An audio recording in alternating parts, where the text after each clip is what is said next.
Mark, can I ask you a question? Yeah, straight back.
Okay, you can hear me? Good.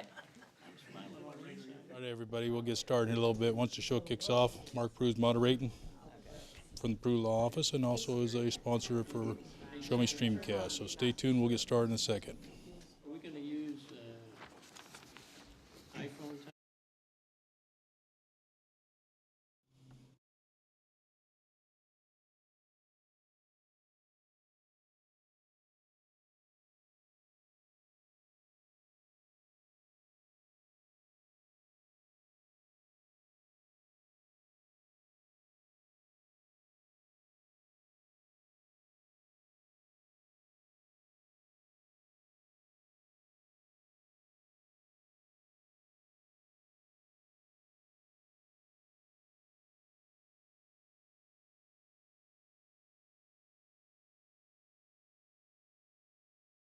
Asked to moderate this. I'm not sure what moderate means, but I think to facilitate, to help out, and to sort of try to discuss these issues, the issues surrounding Proposition 3, in a way that informs, and although it can be an issue that draws passion, we want to keep ourselves in check a little bit here tonight. You've got Bill Hardwick is a local state representative, and Yvonne Reeves-Chong is a leader in the Democratic Party statewide, number 2 in the state. What's the exact position again? Vice chair, Vice chair, okay. because I've mastered So all you my may vices. or may not know me. I am the head of the Democratic Committee in the county, and I run a law practice downtown. So the basic format is 10 minutes to open, questions 5 minutes per question, and a 5-minute closing. Is that, everybody's agreeing to that? I would also ask that we be civil. The reality is, in a small community like this, we've only got so much talent, so much leadership, and so we don't want to make a mistake, political or other reasons, or reasons that ultimately really don't matter, denigrating somebody personally or otherwise.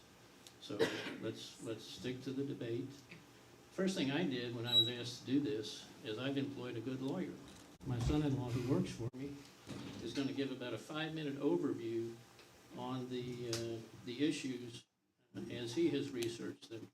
And I think you'll find that much more informative than me giving you my 2 cents worth.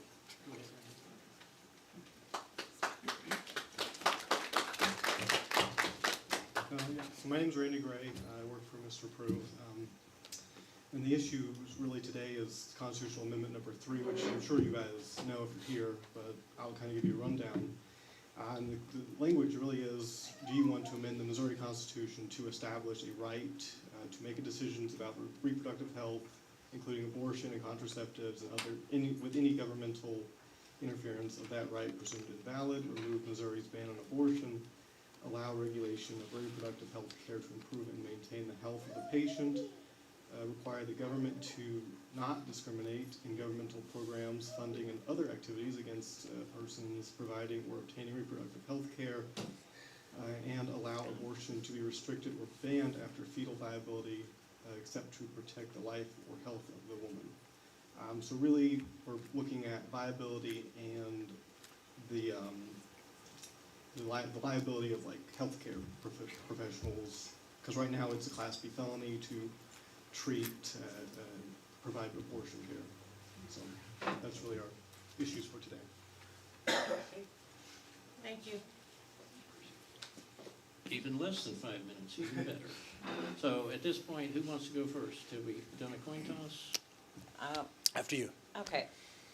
Give me 10 seconds here. Ladies first, I guess, is the Yeah. rule.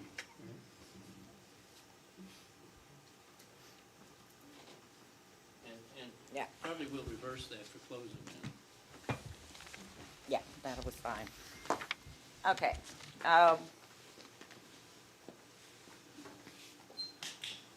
Appreciate what Randy has done. Move the mic. Um, Can you move the mic over there, the mic that's on the ground? Oh, this is the one on mic the that's down. streaming? Okay. There you go. Okay, is that better? That's much good. Okay. I wanted to go through just the moral case for Proposition 3. Those of you that have known me for some time know that I'm a former board member at the Free Women's Center, and I've been a donor there for over a decade. Pregnant women, mothers, are critically important to me, and that is actually why I am so committed to Yes on 3. About 5 years ago, our legislature passed our current law. It is one of the most extreme laws in the country. Our ban is from the instant of conception. It is not 12 weeks like North Carolina, not 6 weeks like Florida. Missouri law is 0. Now, this is a QR code that will take you to our current law. And I want you to bookmark it, bring it up, because I don't want to say anything that you can't check. When I talk about abortion, I put it in 3 different buckets. I talk about spontaneous abortion, and if you're familiar with what that is, most of us call it miscarriage, but the medical term is spontaneous abortion. There are medically necessary abortions, and then there's that bucket that makes everybody mad, elective abortion. And that's normally what we're fighting over. But the problem is that when you talk about treatments for these 3 categories, they're the exact same medical care for all 3.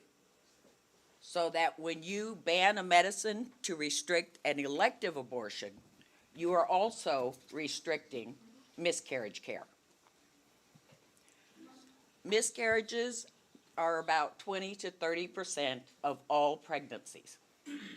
Once a miscarriage has started, it cannot be stopped. There is no treatment to stop a miscarriage. Before our current law, if someone came in with a miscarriage, a doctor could do these 3 things. They could wait and see, they could treat it medically, or they could perform a D&C. After our current law, these bottom 2 items are off the table until it becomes a critical situation. In fact, our law says that there has to be an immediate risk of death or severe irreversible damage to a major bodily organ. I think most of us can agree that when it comes to miscarriage care, that government shouldn't be in that. That's not what anybody asked for them to be in. Our second category are medically necessary conditions. And the best way to think of this is to think of preeclampsia, which is runaway high blood pressure associated with pregnancy. The only treatment for preeclampsia is to end the pregnancy. Now, at 30 weeks, at 36 weeks, it's no problem. You delivered the baby. But at 15 weeks, we've got decisions to make. For fetal conditions that are completely incompatible with life, Missouri law makes no exceptions. And of course not. There are no exceptions for rape. These medically necessary cases, they're tough. They are very tough. They are heartbreaking. And ultimately, what we're saying is that in these cases, families need to make decisions, not politicians. A couple of years ago, we had a politician that introduced a law that would make it a Class A felony to treat an ectopic pregnancy, a tubal pregnancy. Treatment. Leaving the law the same, your no on 3 vote, leaves people like that in charge of healthcare decisions. And these people don't know medicine, they don't know women's bodies, and quite frankly, they don't have a clue what they're doing. Let's go to the third bucket, elective abortion. And that's what we're all upset about. Our current law, your no on 3 vote, does not stop one single elective abortion. Actually, since these bans came into place, the number of abortions nationwide has gone up. And when you think about that, these laws have actually made being pregnant more dangerous. So they are encouraging elective abortion. Women know that in an emergency, they will not be able to make their own decisions. In the state of Missouri, your no on 3 vote and our current law means that you drive to East St. Louis instead of St. Louis, and that you're having an abortion in Kansas City, Kansas, instead of Kansas City, Missouri. There is no Missourian wanting an elective abortion that is more than a few hours away from a legal one right now. We can talk about the ethics of elective abortion for a lifetime. But the truth is, if we don't agree, we're not going to agree. We don't. We're not going to agree at all. But we don't have to agree on the ethics of abortion to agree that our current law is just bad. It is worthless for preventing abortion, and it's causing the number of abortions to actually go up. That is Amendment 3, the entire thing. I will go get each of you a copy. I realized 10 seconds ago I left it in my car. This is the entire thing. It's not 30 pages. This is 188, right here, current Missouri law. Amendment 3, 1 page, 8 sections. First section is the title. Second section is the topic. These are the topics of this constitutional amendment. If you think about this, for each of these areas, you're going to go see an OBGYN. It is not gender-affirming care. That's a different doctor. It's a cosmetic surgeon. It is not transgender care. And if you think about it, different doctor, different topic. Number 3, it says that it is for limited purpose and that our legislature can provide limited restrictions prior to viability, as long as they are using the least restrictive means necessary. Section 4 allows our legislature to write laws after viability, as long as those laws have exceptions for the life or physical and or mental health of the mother. Section 5 says that they can't discriminate against people based on whether or not they've had an abortion. Section 6 says they can't discriminate against clinics or hospitals. 7, that's the legalese with the severability. 8 are definitions of terms.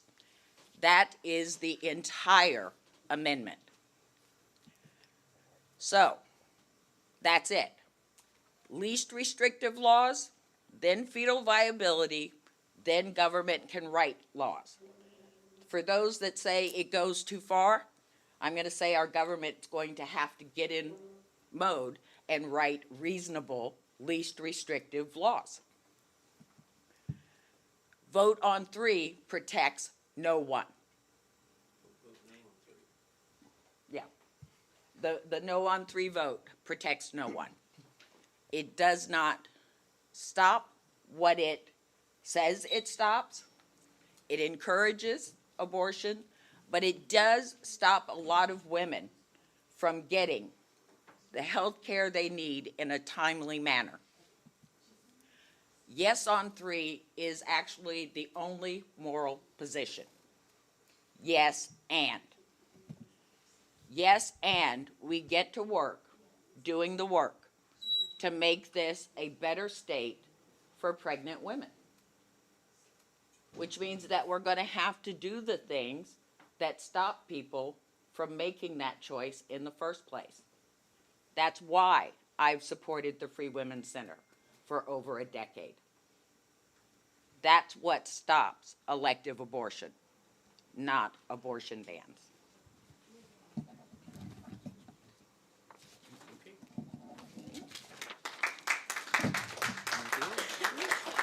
Go back to the beginning here.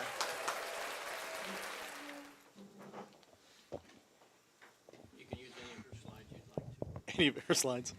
Can everybody hear me okay?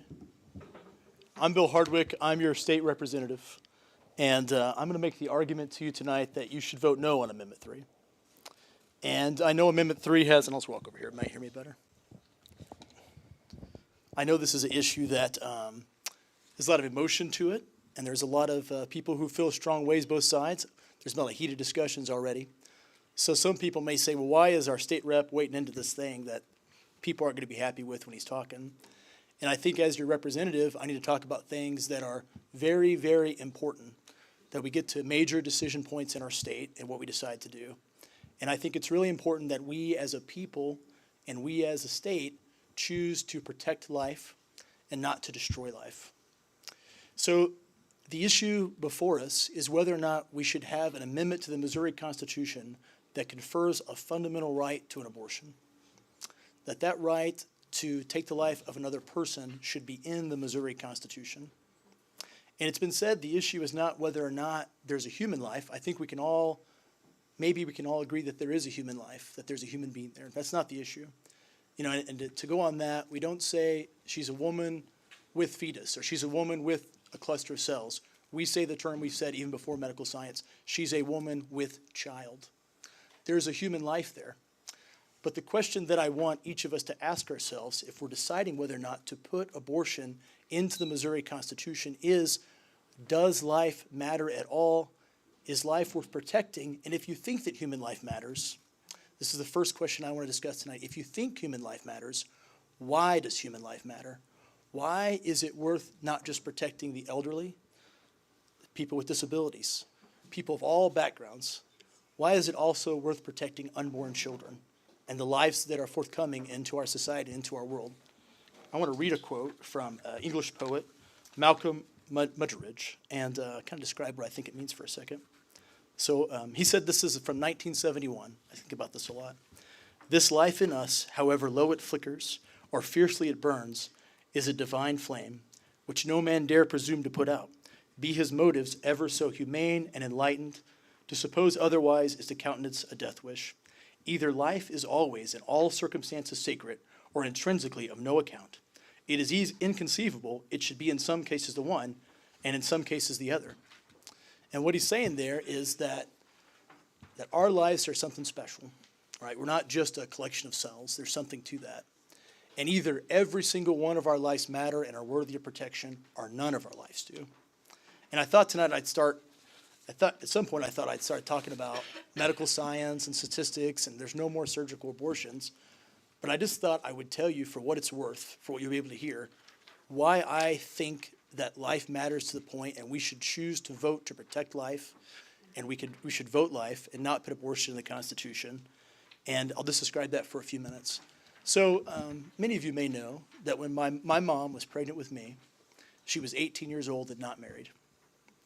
And she sacrificed a lot in order for me to be here today, and I'm in perpetuity grateful for her sacrifice. And when I was a kid, I would say a lot, and I have a bad habit of saying negative things about myself. And my mom would always say, she'd correct me, and she'd say, "You are fearfully and wonderfully made." My mom would say that over and over again. And she would say that so much that the phrase fearfully and wonderfully made eventually seeped its way into the soil of my heart. And, I didn't know it at the time when I was a kid. She'd say it all the time. I didn't know where that came from. But later I found that that's a passage of Psalm, and I want to read the passage. And then I want to tell you why I think it's relevant to our discussion about whether or not it's worth it to vote no on Amendment 3 to protect life. So here's the passage, if you give me a minute.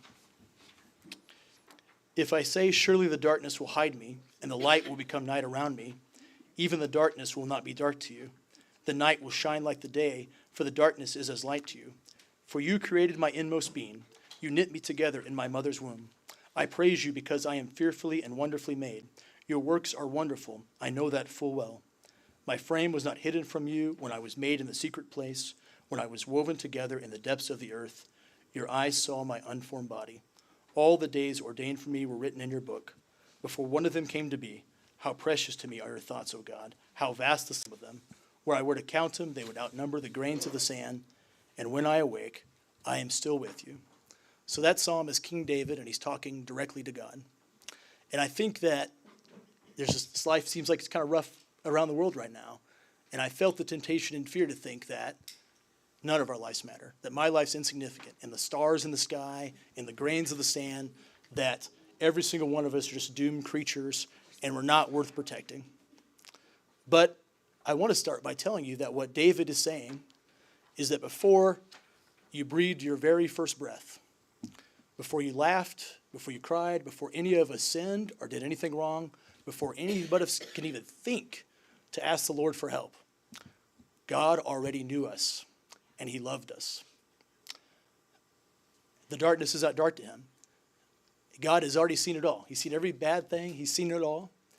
And his heart is still toward every single person, the mother, the father, and the baby. The baby, who is the only person we're discussing here who hasn't done anything wrong in this whole process. The life that is most vulnerable and most innocent. So for me, when I go to the polls and I say, should I vote to protect life? Or should I say there should be a fundamental right in the Constitution to an abortion to destroy life? That's not something that I can support. I can't support it because to me, the right thing to do, the best thing to do in our society is to protect the most innocent, the most vulnerable. And that's all human life. That's the elderly, that's Republicans, that's Democrats, that's vulnerable children. That's human life that can't speak for itself. None of those children can speak here. None of those children can vote. We get our chance to vote to protect them. We get to make a decision as a state if that's what we're going to affirm and that's what we're going to do. So whenever you get the chance to vote, when you go to the polls on election day, I implore you to vote no on Amendment 3. Not because you want anyone to be harmed, quite the contrary. Because you want life to be saved, to be protected. And we want each woman to get treatment, each mother. That's the other thing. We've been saying the word woman a lot, but the word that we've used before this debate was mother. For whom is she the mother of? We want each mother to get protected. We want each family to have the best chance. And we want every baby to be protected in their life to matter and do all that we can to save them. So this amendment doesn't do that. It creates a fundamental right to abortion in the Missouri Constitution. It's the opposite of exactly what I think that we ought to do as a people and a state. So that's why I'm voting no. Thank you.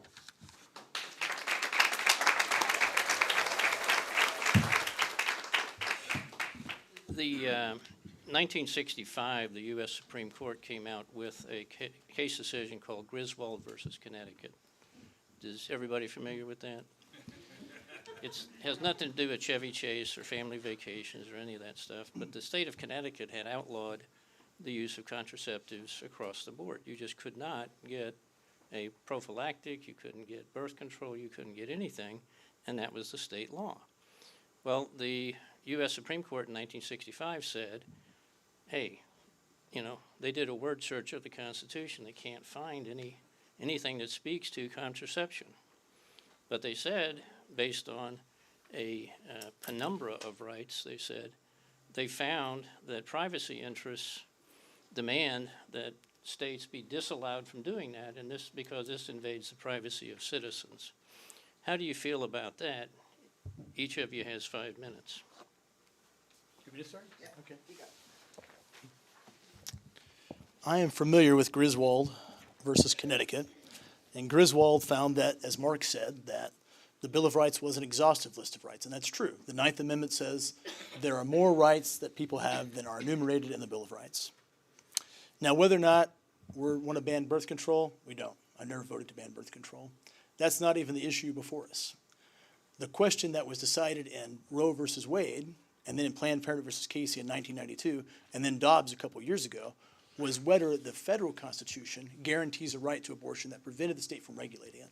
And in Dobbs, what the Supreme Court said is no, that is a decision that could be left to the states, as violent crime is left to the states, as family law is left to the states, as custody. It's a decision up to the states, so it's for us to decide. Now, is the state legislature moving to ban birth control? No. But do I think it should be up to the state that they should decide abortion? I do. I think and that's what we're deciding right now. The Supreme Court said that, and now our state's voting on it, whether or not we want to have abortion in the Missouri Constitution. So I think that constitutionally is where it belongs to the state. And I think now we as a state, and then we're having this discussion that's close to the people here in our communities, we in a state are deciding whether we want to vote. But I don't think the U.S. Constitution confers a right for a person to take another person's life. I don't see that in the Missouri Constitution, or the United States Constitution. Now we're saying whether or not we should put it in the Missouri Constitution, and I don't think we should put it in the Missouri Constitution, that one person has a right to take another person's life. That shouldn't be in the Constitution.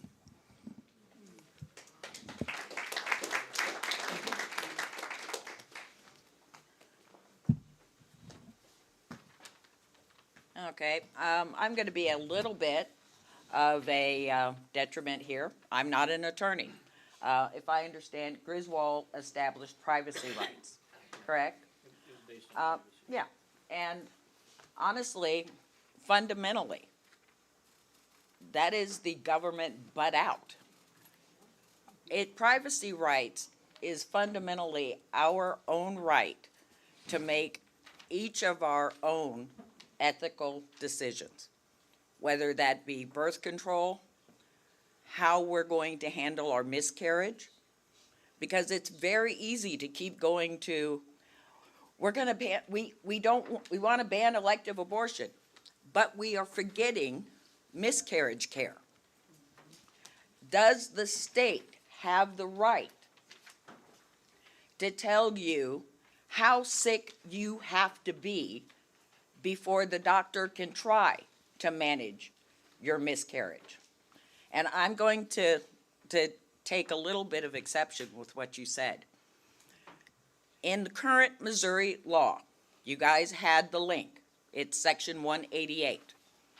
That word intent is doing an awful lot of work, because Missouri's current law defines conception as the moment that sperm meets the egg cell, and says that anything that interferes with that is abortion.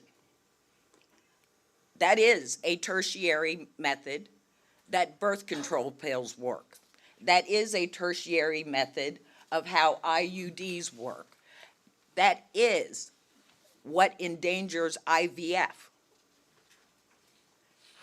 And currently, I heard Governor Parsons being questioned about this, and he said, well, we're not defining it that way now. We're not defining it that way until some judge somewhere reads the clear language of Section 188 and says anything that interferes with implantation also falls under this section. I gave you the link. I'll put it back up. You can read it for yourself. And Parson made the comment that, well, it says intent there. That's a lot of work to do for one word. And y'all, you need to hear me. I am not here making a case for elective abortion. Honestly, I'm telling you, I wish all of you hated it as much as I did. I really do. Because then we would actually get to work and do the things to prevent it. We would actually get to work to make lives better. So yes, Griswold, a fundamental right for each person to make their own decisions? Absolutely.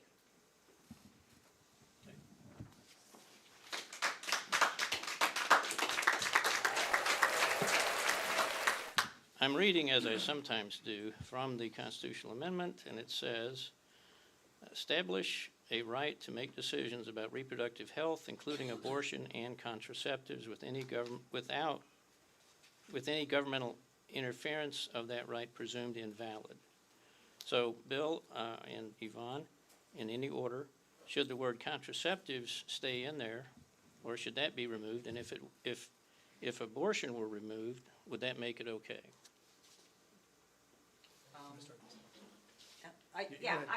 Can everybody hear me from here?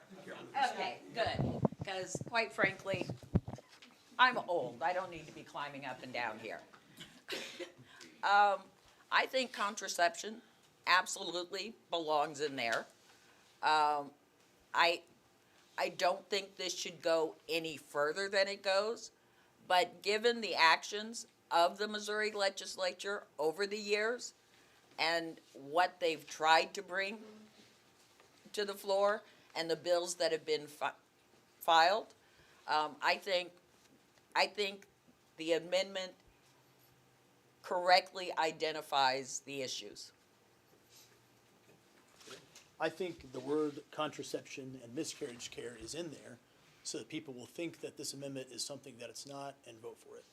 So we just went through a long discussion about how Griswold in 1965 prevents the state from banning contraception.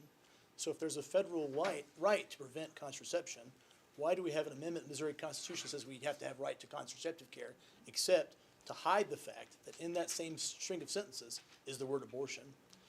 The Missouri law says that, so to prevent, other than preventing the probability of a living fetus or to remove a dead child or remove a dead baby. So in a miscarriage, I think that the baby passes away. So the Missouri law right now says that doctors can treat miscarriages. There was a bill last year, it wasn't my bill, but it had the phrase ectopic pregnancy in it. The Missouri law says substantial risk of health to a bodily function of the mother. So I think that these situations where we say that the mother's life is at risk, their health is at risk, that is in the Missouri law right now. I think this.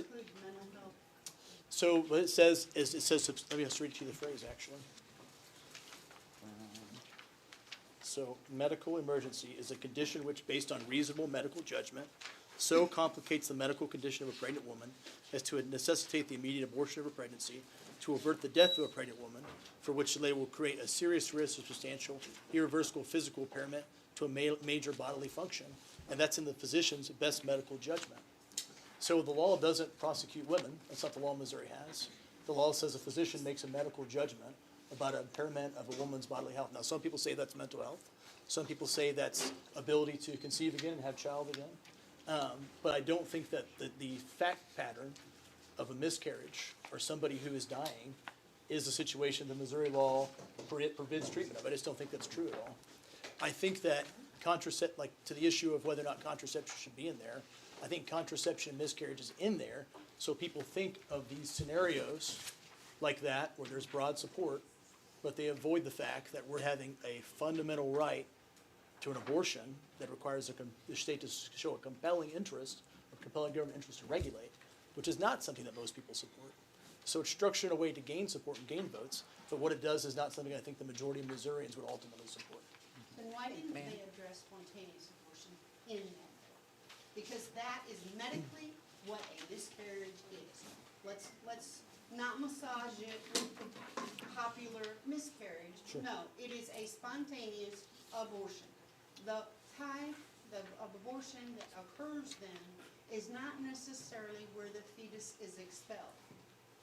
It doesn't say when the baby is expelled. It says of a dead fetus or dead baby. Yes. So that means that if someone miscarries or there's a spontaneous abortion, using that term, there's no law in Missouri that prevents them from getting treatment for that. The law doesn't exist. If, right now. if, Then excuse why are they me, not doing if I can, I think part of the challenge here is a miscarriage is a process that can take from a few days to several weeks. In the first part of that process, there will still be cardiac activity or a heartbeat. And so where we are now is that as long as there's that cardiac activity, even though it is evident that the woman is miscarrying, because that law specifically says dead baby, no treatment is, and that's where we are getting into medical problems. Yeah, I want to Yeah. go down another short legal path. And essentially my question is, I'm going to read provisions from Dobbs and compare that to, I mean, the same Constitution exists. We've had no amendments to the Constitution since 1965, maybe a couple. I don't know. It was Vietnam, Yeah, 18 years ago. yeah. So it's been a while. It's the same Constitution, and yet in Griswold, the U.S. Supreme Court said the right exists. It's a federal constitutional right, found in the 14th Amendment and right to privacy, and it's found, and so in Dobbs, I'll just read a couple of provisions. I brought the head notes, so I Okay. didn't want to break the bank, and Randy didn't want to waste a lot of paper. So I've got an 80-page opinion. Constitution makes no reference to abortion, and no such right is implicitly protected by any constitutional provision. The goal of preventing abortion does not constitute invidiously discriminating animus against women, and accordingly, laws regulating or prohibiting abortion are not subject to heightened scrutiny for an equal protection violation. Rather, they are governed by the same standard of review as other health and safety measures.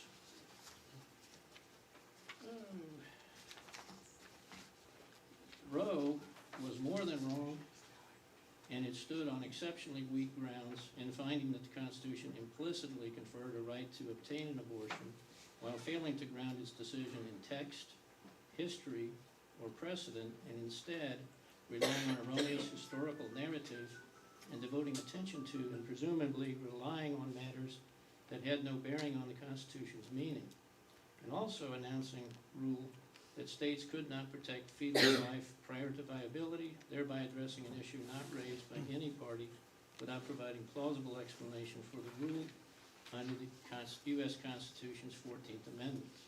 I'll stop right there with a question, and then I'll read a little bit more out of the opinion. The question is, if the same Constitution gives a right to contraception, can it not be argued that if this opinion is really the law of the land, then that's got to be put back to the states as well? You start? Okay. Yep. So that there's the issue of incorporation. The 14th Amendment says no state shall deprive anybody of equal protection or due process under the law. So the 14th Amendment was ratified in 1868. Same Constitution that the Supreme Court decided Plessy versus Ferguson on, separate but equal, and then decades later, Brown versus Board of Education. Same Constitution.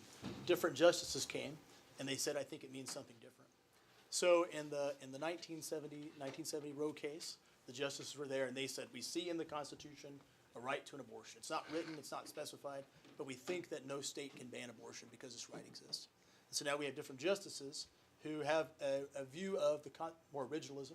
The Constitution means what it says, that it's a document of our structure and our rights, and that there's a separation of powers between the federal government and the states.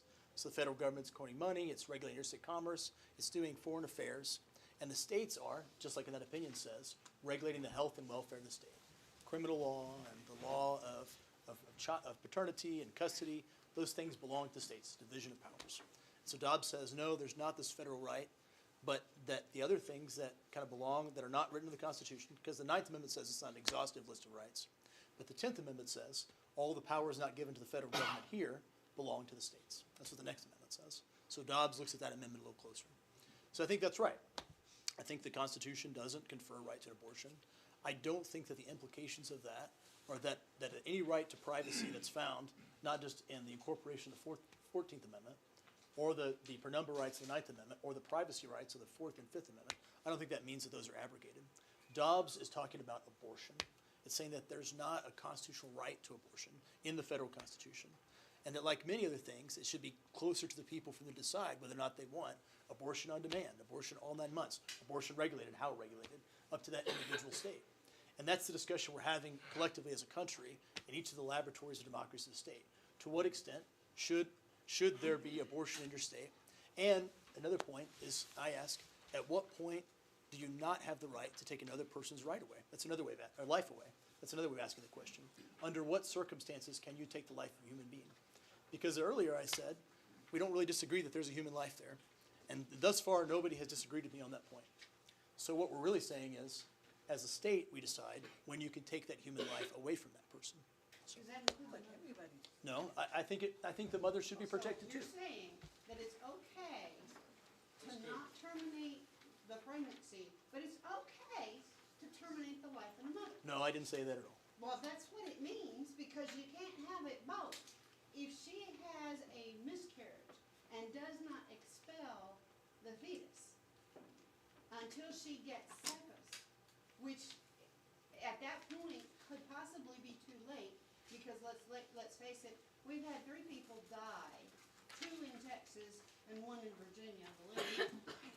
So I'm not saying that you should, That basically, that's what it boils down to.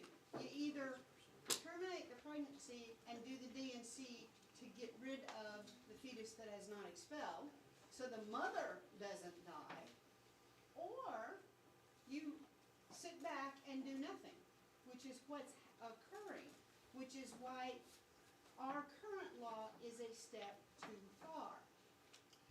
And without getting something in the Constitution to favor the medical and define Could you further keep this what's conversation going between on. Bill and Yvonne, please? And Yes. because the rest of the group can get into the same conversation also. We're being This- respectful, not saying. So, I can, yeah. please do that. No, so a medical emergency is a Missouri exception to the prohibition against abortion, a medical emergency. And so everything that you described is a medical emergency. I've never said, and I don't think anybody who's a leader or a proponent of pro-life movement in Missouri No, it's not says, pro-life, it's pro-birth. no, it's pro-life. No, it's pro-birth. It's Because pro- if it was pro-life, we would have a whole lot of other things to support the child after it was born. You know, you seem awful terrified of what I have to say, but I've listened to when you talk. I'm not terrified of what you have to So- say. so I then- want you to be clear. If you ask a question, let me give a chance to answer you. Okay. Okay, so it's pro-life, because the mother's life is a life, and the baby's life is a life. And there's nobody who says we want a mother to die. I've not heard that argument from the pro-life side. Nobody says that. We say there should be protections for the baby. And also I haven't encountered an argument yet that somebody tells me that's wrong. I've just heard, well, there's going to be women dying, there's medical emergencies. The law right now says medical emergency. It says in law. But it And doesn't if we- define what a medical emergency is. The definition of medical emergency is in there. We both read it. We Now, got a copy of the statute. okay, yeah. Yeah. I'll go on, yeah. If I could take a break, if you got questions, you want everybody to hear them, when it's questions and answer time, come back to the mic here. so everybody that's watching at home can hear the dialogue when it's time for question and answer. And- Yvonne did not get a chance No. to respond. At this point, I'm gonna respond to the discussion and not the question, because those were two different things. My problem with the current Missouri law is that the definition that they put in that law for a medical emergency means that you have to wait until there is an imminent risk of death to treat a very treatable miscarriage. With the woman with preeclampsia, when a doctor can diagnose preeclampsia and can see that this blood pressure is no longer under control, the doctor and the parents, they should make that decision then. There is no other medical treatment. Current law says imminent death or risk of irreversible damage to a major bodily function, and if the doctor acts too soon, that is a Class B felony, and they can lose their license, and the presumption of guilt is with the doctor. The doctor is presumed guilty until found innocent. And that's creating a situation where we are forcing this vast number of women who do not have a dog in the abortion fight. They are pregnant women trying to live their best life and have children. It is forcing these women to remain sicker, longer, at higher cost and higher risk in order to what is ultimately achieve no good thing, because we are not stopping abortion. We're not stopping it. The numbers show that these ideals that you say you're fighting for, the law is failing that. So you've traded all of this pain for zero benefit, except it sounds good, but it's not working. If we're not stopping abortion, why do we need a constitutional amendment to have abortion in the Constitution? So that these women that have miscarriage crises can go in. The doctor says you're miscarrying. This can't be stopped. Let's do mifepristone now instead of me sending you home and hope that you don't spike a fever. Sepsis can develop very quickly. So once it's determined that you're miscarrying, our current law, because there is still going to be a heartbeat, even though you are miscarrying, that's a process. The current law is stopping that. That's why we need to get government out so that doctors and women and mothers and families can make their own decision. That's why. I want to keep going, but I think he wants to move on. Okay. I do, there's so much more. Yeah. I got another, Yeah. well, Yeah. Okay. do you have another comment? Yeah. Well, okay, so, so this is very interesting to me. Because, so the argument that's posed to me is that we're not stopping the elective abortions, which nobody wants. Those are still happening. But we're stopping the only abortions that are actually allowed for in the law, which is when there's a medical emergency and a bodily function health of the mother. So if there's a hospital doing that, I don't think they're following law, but it's very interesting to me that we're saying that right now we've had a ban on abortion, but abortion on demand is still happening, but medically necessary abortions are somehow the only ones that we're not allowed to have, Okay. which is the exact reverse of what the law says. Yeah, and I'll explain. If you have an elective abortion, You schedule a day off work, you've made an appointment, you drive to the doctor's office. That's an easy drive. Instead of 2 hours to St. Louis, it's 2.5 to Fairview. That's it. But miscarriage care, medically necessary care, you don't have the option to schedule that and drive 2 hours. That's what's being impacted, that emergency care, and wait until you're almost dead should not be the standard. And that's what legally you guys set the standard at. Wait till you're almost dead before you can get treatment. And I think imminent risk of death or major irreversible damage to a major function, that's exactly what that means. Wait till you're near dead. It doesn't say imminent. Oh, go ahead. Or I think it says immediate. Just got a couple more questions. The I know abortion's many of immediate. you are anxious for the Yeah. kickoff of the NFL game at 7:15. On reading again from Dobbs, on rational basis review for constitutional violation, legitimate interest supported Mississippi's Gestational Age Act, which prohibited abortions after 15 weeks gestation, except in medical emergency or in case of severe fatal abnormality. So that is different than Missouri, you would agree, and would you support that type of ban? If not, why not? If so, why? And I can give you that if you want to read Oh, that's okay. what it said.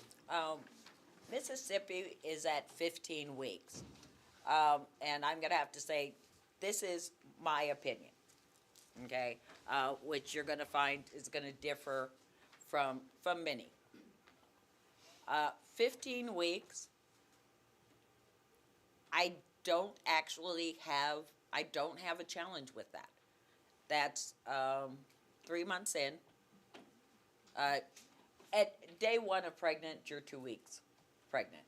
So that's 13 weeks in. You've had plenty of time. Now, it does make exceptions, and I'm not very familiar with Mississippi.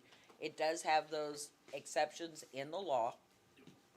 I'd need to look at it more.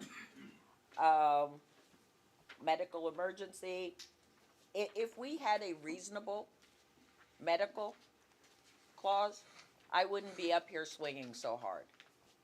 But Missouri's law is it's bad law. It is 30 pages long of incredibly bad law. I think when it starts talking about ectopic pregnancies, it makes use of the phrase intrauterine viable pregnancy. Except that something can be both in the uterus and still ectopic if it's in the wrong place. So I don't have a problem with 15 weeks, given that it has adequate protections.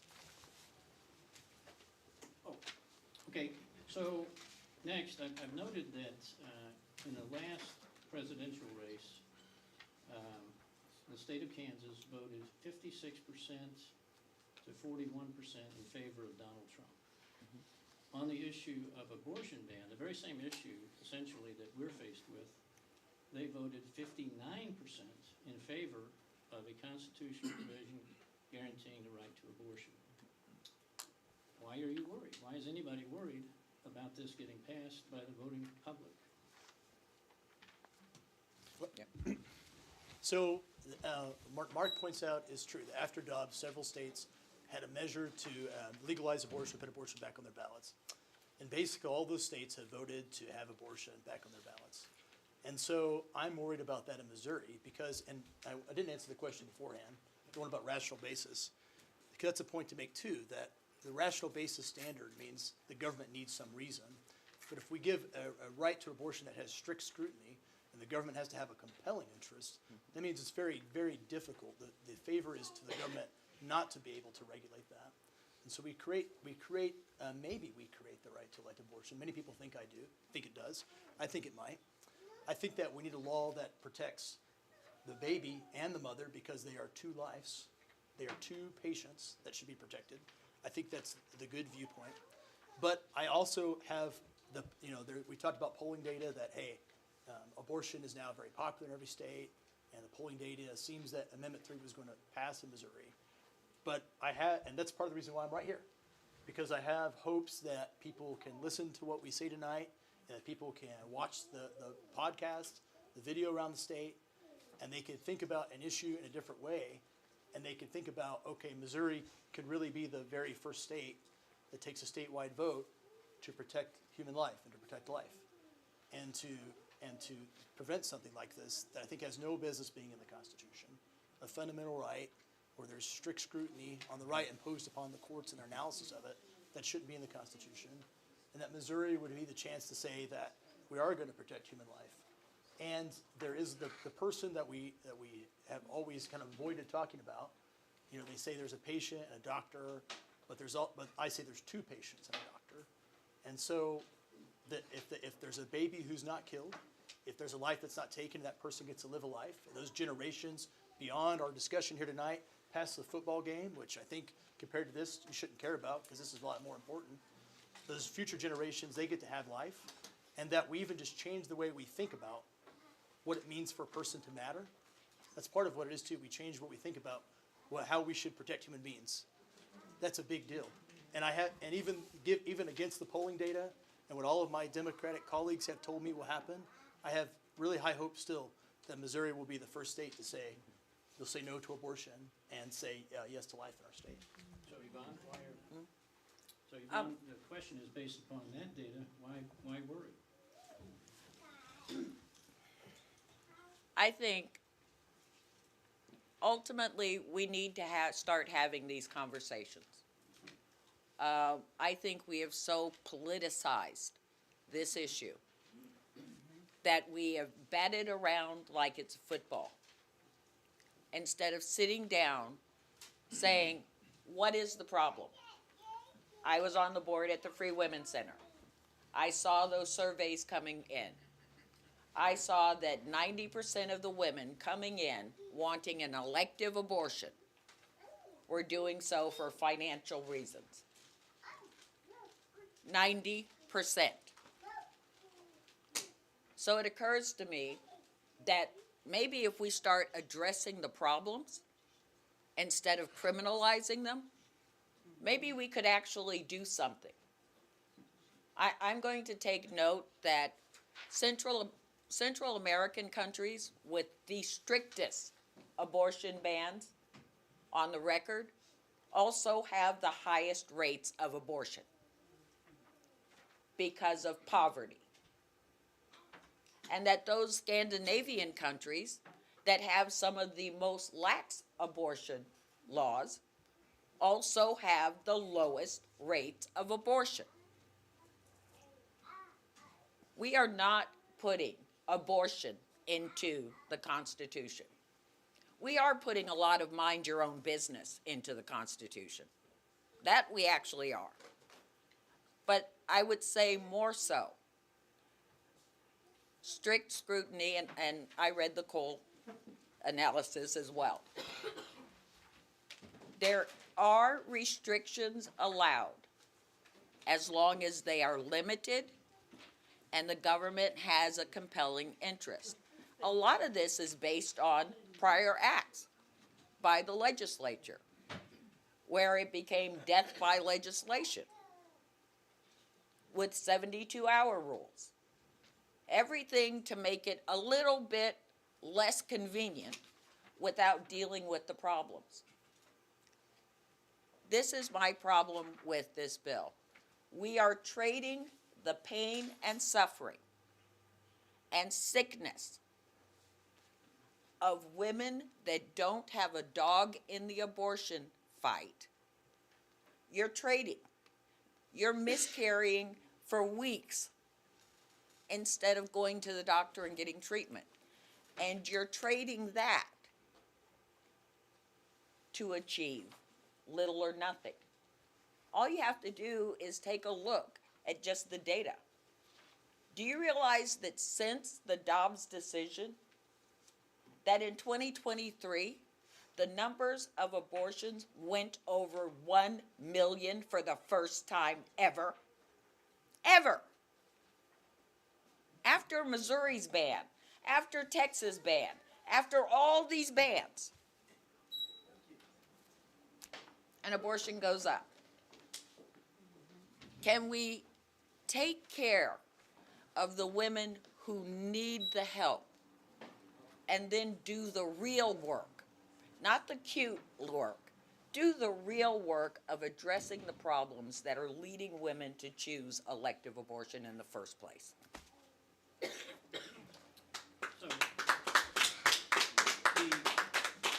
the definition of medical emergency, I gave you both copies Yeah. of it. It mentions the mother's health twice and never mentions the fetus. Yeah. Is that a problem for you, Bill?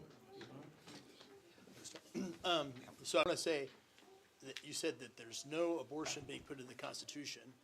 The very first, the second paragraph, the government shall not deny or infringe a person's fundamental right to reproductive care, which includes matters related to reproductive health care, prenatal care, childbirth, postpartum care, birth control, abortion care, miscarriage care, and respectful birthing conditions.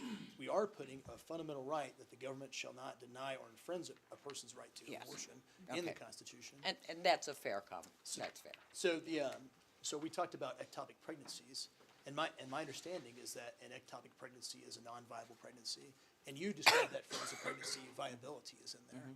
So I don't think the current law prevents treatment for ectopic pregnancies either.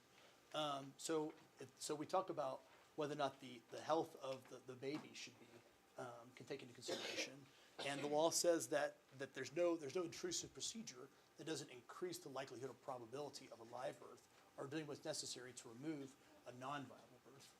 So I think that what we're talking about too is the doctor's duty. So the doctor has a duty to do no harm, and the doctor has a duty to try to help both patients get back to health. Health and healing is a great word, and a word to think about, I think, a lot too. So I think that what we're saying is, and this again, when we say there's no presumption of guilt on the doctor, there's a rebuttable presumption that the doctor can insert to assert the defense of saying, in my medical judgment, there was a medical emergency. The doctor gets to assert that if the doctor's prosecuted. That's the same sentence where we say, we do not prosecute the mother, that's in the law, and there's no conspiracy charge that can be imposed upon the mother. Yeah. We're saying the person who's performing the abortion, who's endorsing the abortion, they're the person liable for it, their medical license or whatever. So I think that what we want to think about is the doctor's duty to think about the life of the doctor's patients, his patients, and how their goal is for both those patients to be well and to be healthy. And I think that's the viewpoint that we want the law, because it is the legislature's peer review, not the U.S. Constitution's peer review as described in Dobbs. The legislatures to talk about the scope of practice of medicine, like what's the law of medicine in our state, and I think the law of medicine should be the health of a baby to live and the health of a mother too. Okay, Yvonne? Run the question by me again. The definition of medical emergency mentions the health of the Yeah. mother twice. Based on what Bill was saying, it sounds like maybe something Yeah. should be said about the health of the fetus. I don't know. It is a glaring omission, which leads to situations where the fetus, child is not viable. Anencephalia, developing without a brain. Conditions where the child's developing without kidneys.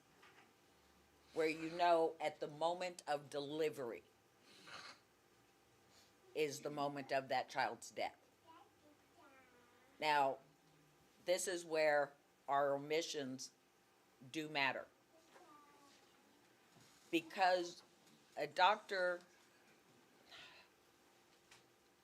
is forced to not intervene, particularly in that case where there's development with no brain. In fact, a woman's body may not ever even signal for her to go into labor. So a doctor would then, she would carry all 9 months, knowing at the very moment that the umbilical cord is cut, that child will die. I'll be honest. I don't know what I would feel in that moment. I can't imagine how that would tear at me. But I also know this, that it's not my decision to make for any other woman. I can't make that call. I'm saying something. Yeah, go ahead. So should there be a provision that protects the fetus's health in the law? That's the question. And I think that there is, because the most detrimental thing you could do to the baby's health is kill the baby. So why would we have a protection of the baby's health and say it's okay to terminate the baby's life in the same statute? That doesn't make any sense. Either it's a life worth protecting, or we don't care about the fetus's health. So that's a little bit of dichotomy there. I'm sorry. Maybe I misinterpreted the question. Oh, no, No, it's based on what Bill had said. Okay. yeah, I'm clarifying what I said. Okay. No, not respond, yeah. Okay. What Mark said. You know, and I think that's right. Those are difficult situations when there's a condition and we don't know how long that life's gonna live. That's super tough. I was actually telling my kids about it the other day. I was reading some journals in neuroscience, and there was this baby who was missing a huge chunk of its brain, like this. And the doctor said, when the baby dies, the baby's born, it's going to die almost immediately, and there'll be nothing there. So we might as well just go ahead and conduct an abortion, and save you the pain. And the parents said something to the effect of, if you have a few seconds or a few minutes, we want to hold our child as long as we can, and just had that life. That's something beautiful and meaningful to us. And the baby was born, and I think he grew up and became a graduate student and a scientist, and it was a huge breakthrough in neuroscience because they discovered that they thought this part of the brain can only do this, and this part of the brain can only do this. But what happened in this baby's case was this whole part of the baby's brain was missing, and the rest of the brain did these things the other parts of the brain were only supposed to do. And it was like an amazing breakthrough, which you would not even have discovered if the baby was aborted. Yeah. And the life that the baby had, and the contributions they made to society, that wouldn't have happened either. So I think it's tough. I'm not trying to impose, like, when we know someone's going to die or pass away, there's a medical condition. But I'm also trying to say that, if sometimes if you say, well, I'm going to vote on the side of life, and say that's what our law favors, is that someone should be protected and live. Then look at these things that might come from that we wouldn't even know if that we had terminated that person's life.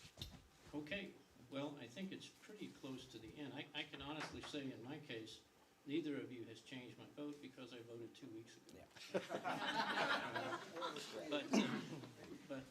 And I've known Yvonne, I came here mostly because of Ike Skelton, who was a longtime Democrat. And I've been working with Yvonne for about 20 years. I interviewed Bill for admission to West Point. He chose not to go, but would have been a great candidate. And that's what I put in his report. So I think this is enlightening, is helpful. You don't have to dislike someone who you disagree with. And hopefully, we all came away a little more enlightened, even though I can't vote anymore. So let's do the 5-minute closing. And who's going to start the closing? To me? Yeah. Mark, if you vote twice, I want to know about it. I represent a lady who had a green card, and she put on her form to be a citizen that she had voted in the U.S. election. Oh, no. That's a task. We got her help there. Thank you for the forum, and I think that we did have a really good discussion, and thanks for facilitating it. And I think it's an issue of critical importance. But my central point to you is that what we're putting in the Constitution, if we vote for this, is something that's pretty horrific and pretty hideous. And we don't want to vote for that. We want to set a standard that's the exact opposite of this movement that we're seeing around the country. And I hope that we do it in Missouri. And if there's anybody who, if people online, they're pastors, they're clergymen, and they've been on the fence, I just want to tell you, now's the time to get off the fence and take a stand. And if there are people out there who you're like, well, I'm afraid to take a stand because this is my life and I'm ashamed of whatever my life, welcome to the club called the human race. Now you get to decide what side you're on. And you could be on the side that says, I'm going to choose life. You could be on the side that says, let's put death in our Constitution. And I implore you to remember that that is the wrong thing to do. That the right thing to do is to affirm life, the value of life, not just all these generations of babies that haven't lived yet, but every single one of us have a purpose and a plan for our life, and it matters. And just like we read Malcolm Muggeridge's quote, no man has the right to put out that defined flame in somebody else, right? Life is always in every circumstance sacred. And I'm really hopeful that our state is the first state that gets to say that. And so I would implore you to vote no on Amendment 3. I hope so.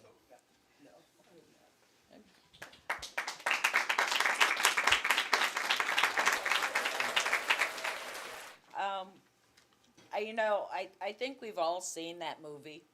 I don't know the name, but I think they've made it 1,000 times.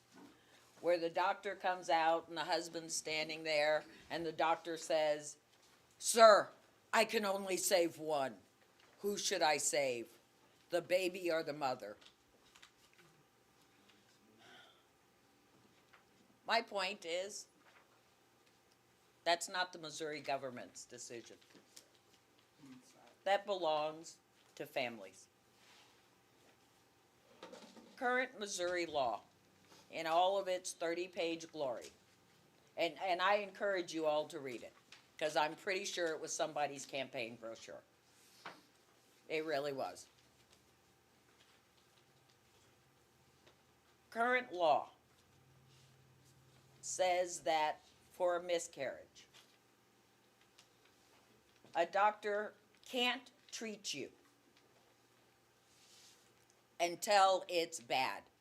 And we toss around medical emergency like, oh, in an emergency, you'll be okay.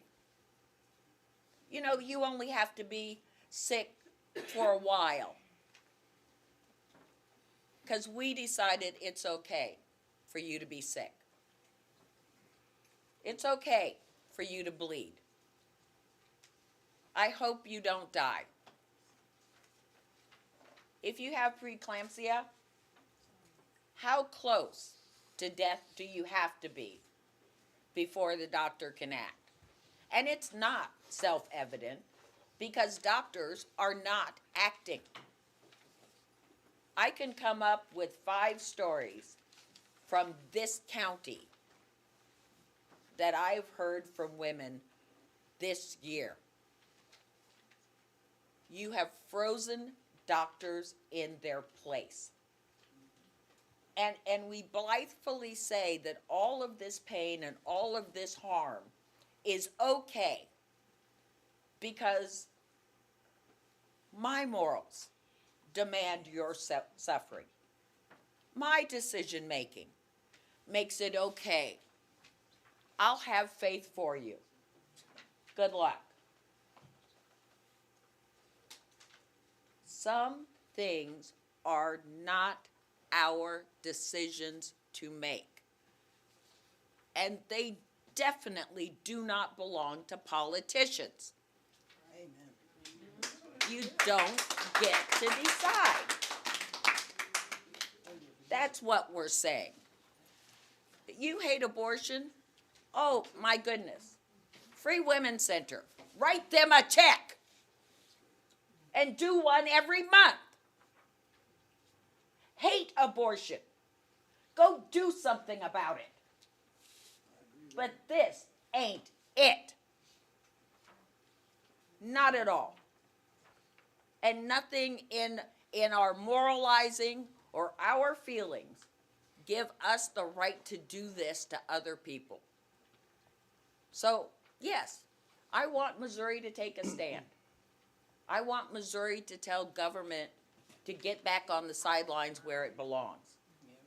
And then I want you to get out there, and if you really are truly serious about what you say you believe, go do the work.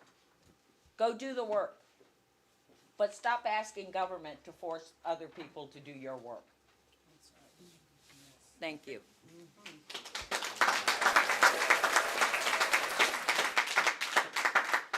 Does anybody wish to have a Q&A session with the two?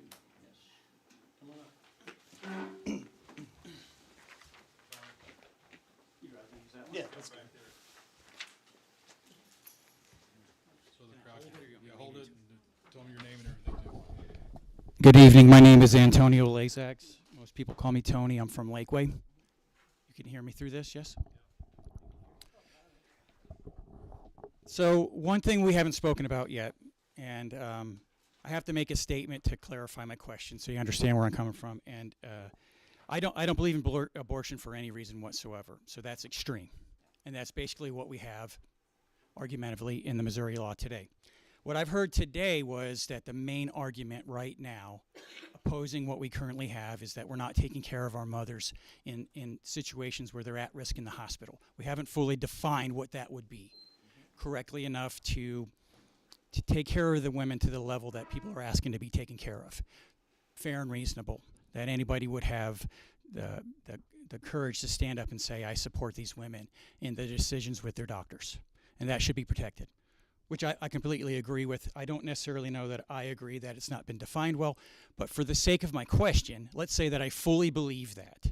And what I've come to believe today, listening to everybody, that is one of the number one reasons why we are fighting against, or why some people would vote yes for abortion. So my question is, when we look at viability, they changed the definition of viability. So we asked, the 15-week question was asked, and when is it okay to abort a child? Those questions were already discussed. So my question comes to the viability statement. So now that we've changed this viability statement, or if you vote yes, why would you vote for this amendment instead of saying no on this amendment because it opens up 100% abortion for any reason? Which I've heard the argument here, that's not what we're defending. We're not saying that we want recreational abortion. So if that's true, why would you vote for this? It gives 100%. Why would you not? And I would stand with you, and I write well, and I've written many legislation and assisted writing it. I would stand with anybody in this room and rewrite legislation that states, let's fight for the women so that we get it to the level where they're protected. Let's do that. But don't vote for unlimited abortion. Why? My question is, why would you do that? And let me look at the viability statement to validate my question. It says that any medical profession treating, that means an EMT, any medical person can decide when the child is viable. And the child has to be outside of the body to determine viability of a child. Why would you support that and not, why would you still vote yes for abortion in this particular situation instead of making a move to correct what we currently have? Why would we do that? That is my question.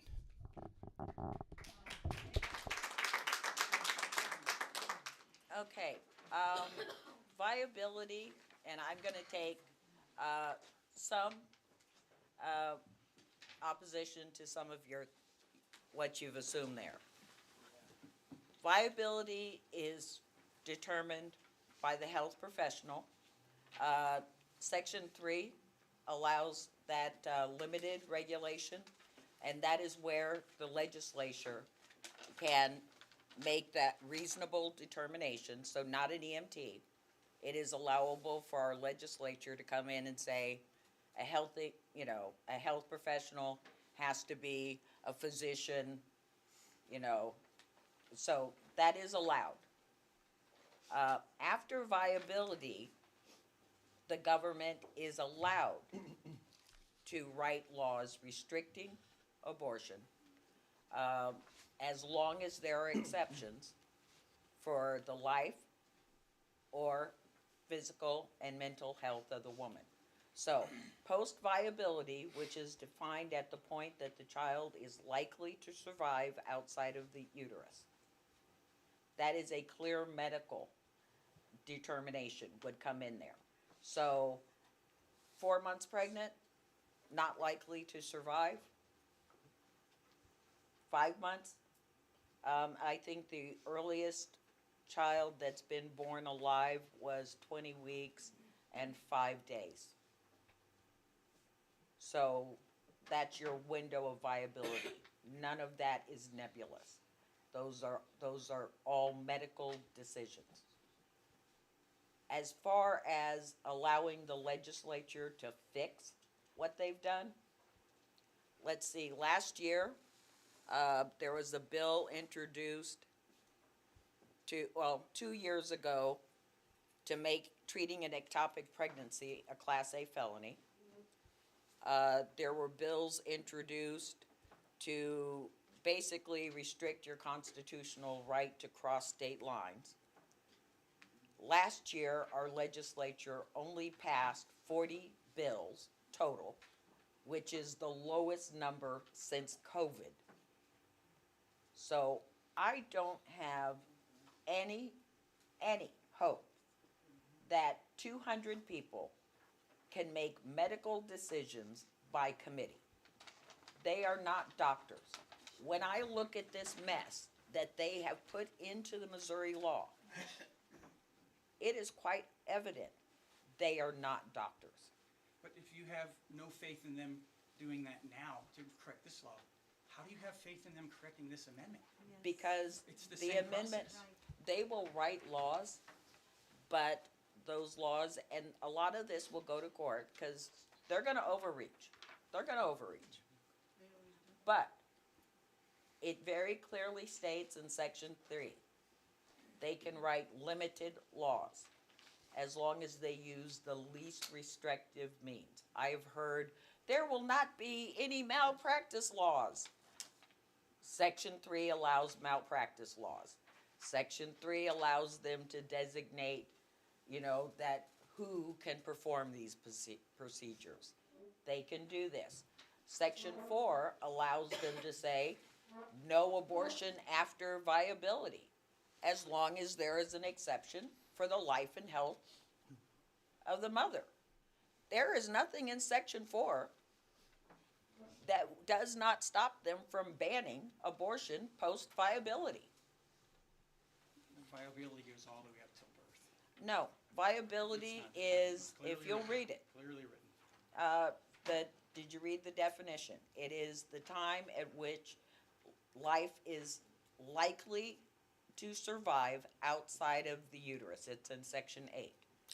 Without the application, sorry. I'll wait Yeah, for my turn to without ask the you. application of I'll extraordinary take- means. Yeah, wait for my turn. Yeah, no. And you are right, without the application.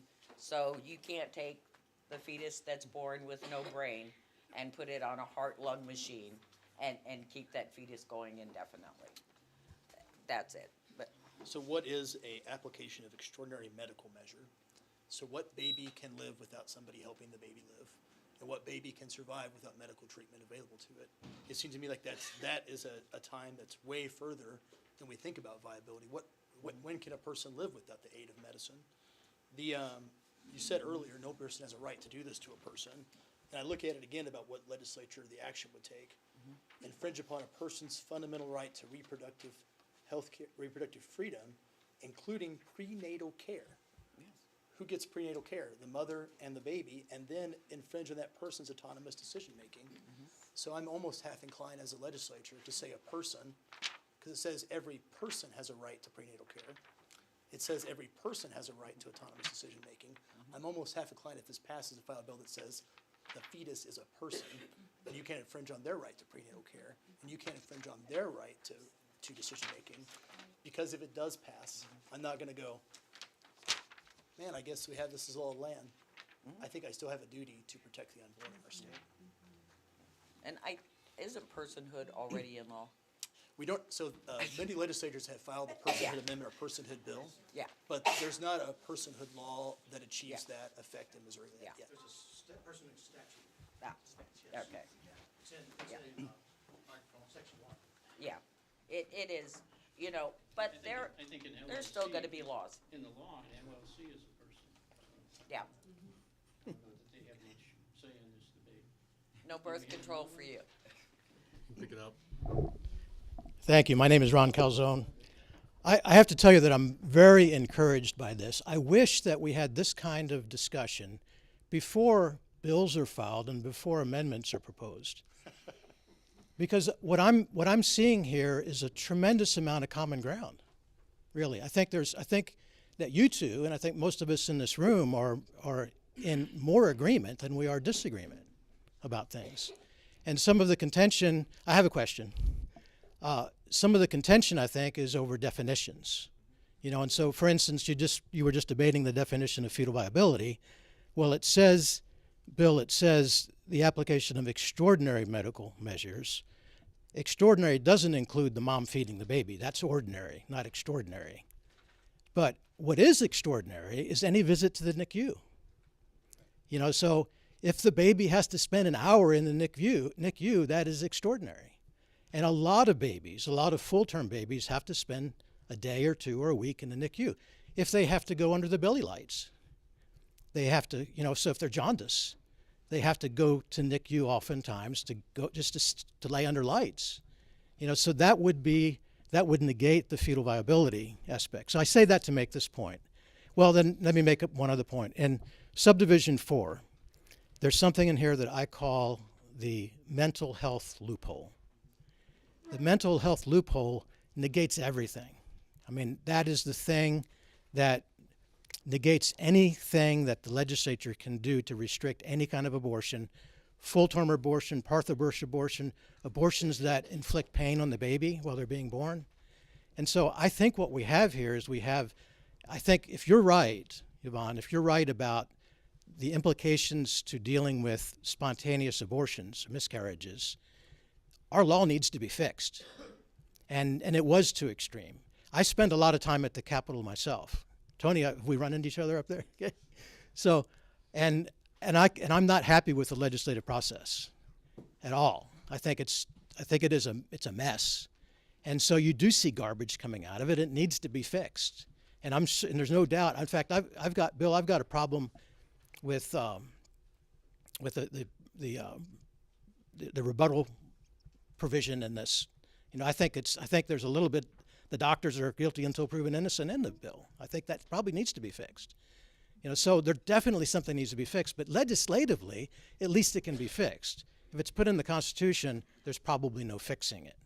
So I think we do. If you're right, I'm not convinced that you're right about things. But if you're right, we have an extreme law. But this is an extreme amendment.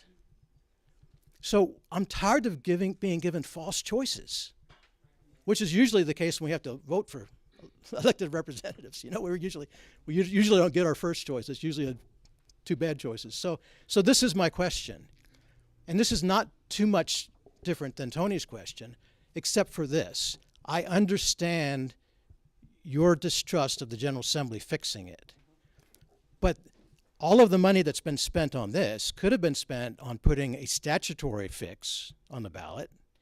It could have been spent on putting a more targeted constitutional amendment on the ballot, rather than one that is this crazy. Now, I think we would all agree that if this goes down, the pro-choice people will come back with another measure. And that measure will be scaled back. It will not be as radical as this. And I think probably if they do what you want, that I think is your position, it'll pass handily. This is going to be up, you know, this is probably a toss-up right now. So why not, both of you, say no to this, to either extreme, and suggest that all of the parties get together and come up with something that is more reasonable and more consistent with what both of you are saying, what I think is more the Missouri common ground position. No to this one, and suggest that they come up with something that's not as radical as this. Well, I think that you're right, that if you think that the definitions of medical exception or the presumptions and the doctor effects, if you don't like that, the answer is not to have an extreme abortion measure in the Constitution that I can't modify once it's in the Constitution, or nobody in the legislature can. I think you're right that the legislative process is broken, and you know how language gets written in ballots, and sometimes that language isn't right. And I don't ever think the legislature gets all the language right. So we should always come back and look and go, hey, is this statute something that we should revisit? Is there a better way to word this? Did we ruin due process for doctors? Is there a problem there? I think we should always look at that. But yeah, so I think that the answer is no on Amendment 3, because it has these implications that, for reasons I have outlined, I cannot tolerate.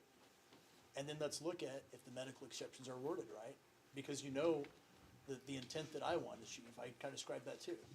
We want rights to be protected. We want mothers and babies to be protected. So let's make sure we have a law that achieves that. Okay. This was passed in 2019. We had these conversations with the legislature in 2019.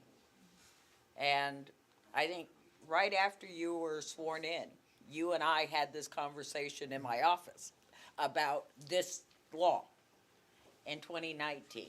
We had the conversations in 18 and 19, 20, 21, 22. We've been trying to get the legislature to fix this for 5 years. And we get nowhere. Because, you know, getting that endorsement, that bumper sticker, is just way too important to too many people. And you spend a lot of time at Jeff City. You know that this year, they tried to get a rape exception. That didn't happen either. I encourage all of you to read Section 188. Please. I don't think you can wrap your head around what is in there. What they put into the Missouri statutes and have for 5 years refused to budge. So how long do we go? I mean, I think, I understand your frustration. yeah, and fetal viability, extreme, I don't find NICU is not extraordinary. That is a normal emergency care. Extraordinary means would be heart-lung bypass machines, you know, that sort of thing.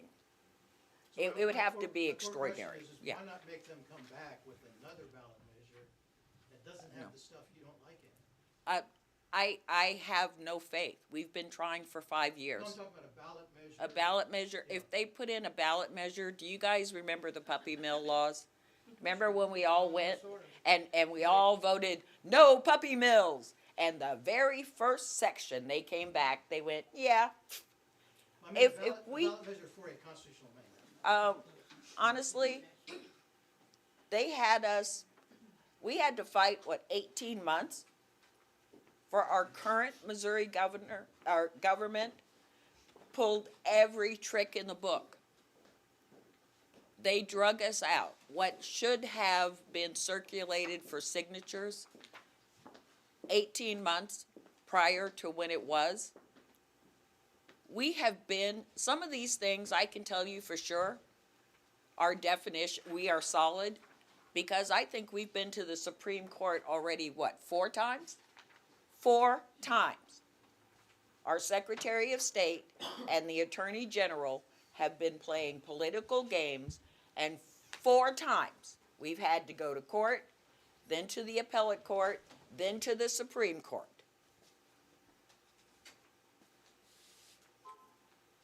That's why I can say, oh, the no malpractice thing? No. Hey, the appellate court's actually already ruled on that. On the 3rd trip up to the Supreme Court. No. These guys have been playing games, refusing to fix things, digging their heels in. When they say millions of dollars have been spent, mostly it was millions of dollars were spent just trying to get it so it could get signatures gathered because of the number of roadblocks they've put in the way. We're not dealing with honest brokers here. If you want to find the chapter, just Google search RSMO, Revised Statutes. Missouri, If you go up RSMO, one slide, Chapter 188. one more. Right there. That's the website to find it, right on the screen. I find them is Yeah. I literally Google search that way. I also pay Yeah. Westlaw. I don't know why. Yeah. I probably could just live on Google. So do we have, are we good now? I think we spent over an hour. I think it's been productive and fruitful. Virginia has a question. I think it's fair. Questions up here. Go ahead and get to. When I moved to Missouri 6 years ago, I was very much pro-life, the way I understood pro-life to be. When this whole topic came up, there was not any doubt in my mind I was going to vote no. But I did my due diligence. I read 4 times that entire section, every bit of it. And I made notes about the 127 things that were incorrect assumptions in that law that were correct in 1940. It is bad. It is awful. It should never, ever have been passed by any reasonable people, period. So I changed my stance. I've read this. The one thing this thing does that we are currently looking at passing, it does the one thing that I want from my government, and it takes it out of my doctor's office. I don't care what it says. If you put any constitutional amendment in front of me that takes the government out of my health care, I am voting for it, period. I have already had to deal in the last 3 years with the government being in my health care. And it was the nightmare from hell, and I am long past the age of being pregnant. Now, my question is, if the actual definition in Britannica Dictionary of an abortion is the expulsion of a fetus from the uterus before it has reached the stage of viability, an abortion may occur spontaneously, in which case it's called a miscarriage, or be brought on purposefully, in which case it is often called induced. If the definition of an abortion is before viability, can somebody please explain to me what a late-term abortion is? So Britannica may have a definition. Let me clarify.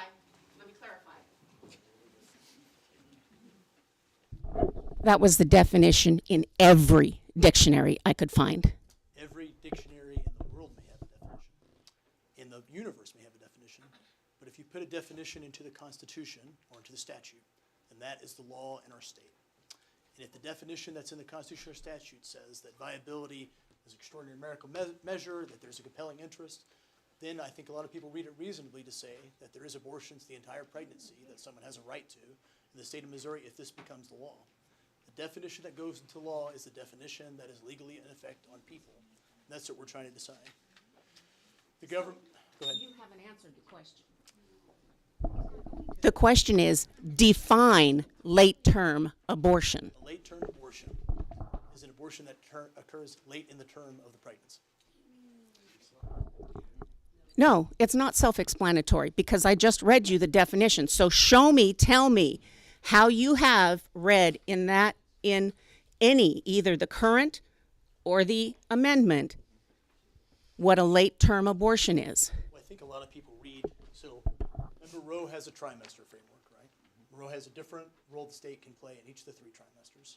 The trimester framework is deleted in Planned Parenthood versus Casey, and it says that states can regulate after viability, which was a moving target medically, right? What viability was in 1992 was considered medically in 1992. And that It was 24 weeks.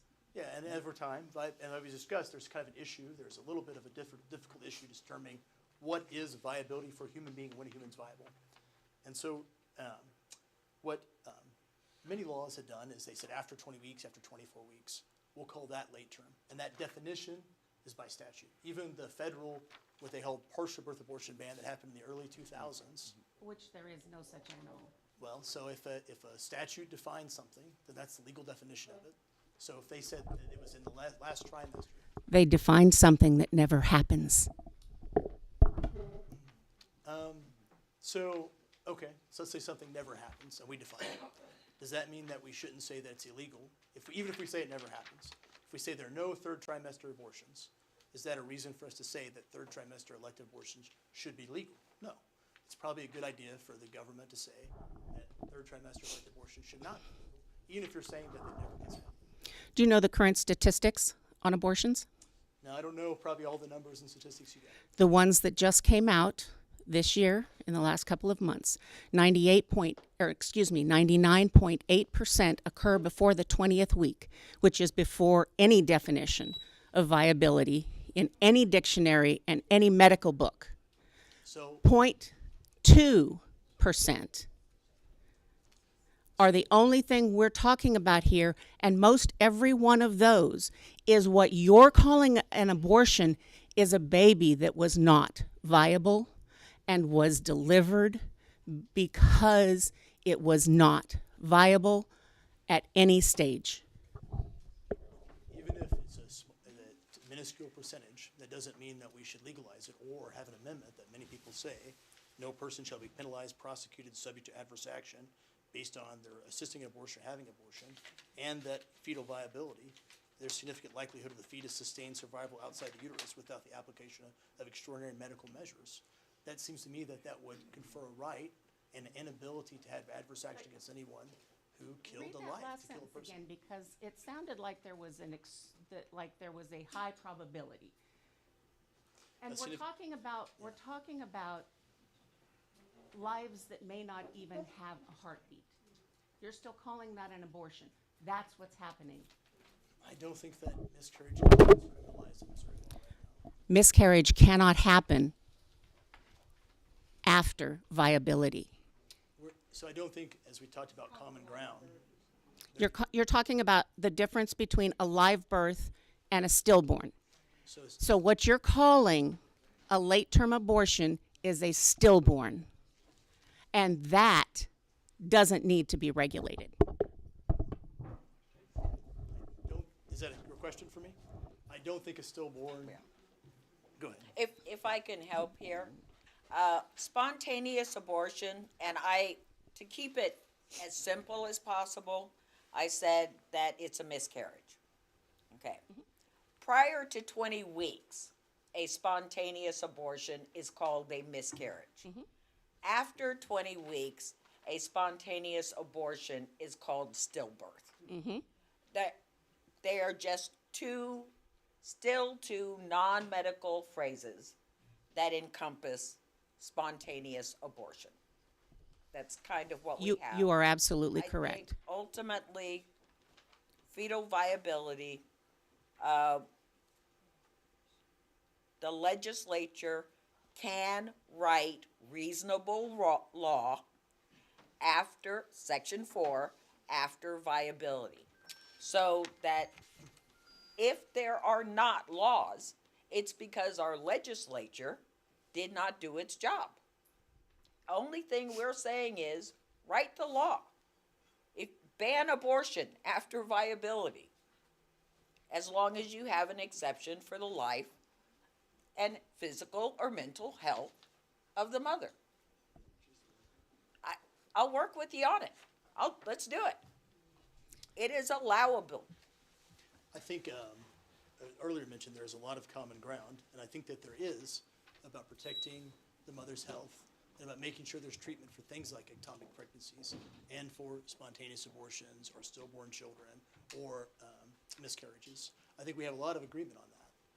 But I think that there is disagreement about when should there be a right for a person to take another person's life.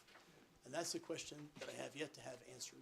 And I also think there's disagreement about, there seems to be a little bit of disconnect between the idea that we say the legislature will write reasonable laws, but as was pointed out, the legislature can write those reasonable laws right now. This hamstrings the legislature beyond their ability to do what I think that my job is. You can say, well, do your job. I think my job is to protect people's freedom and to protect people's life.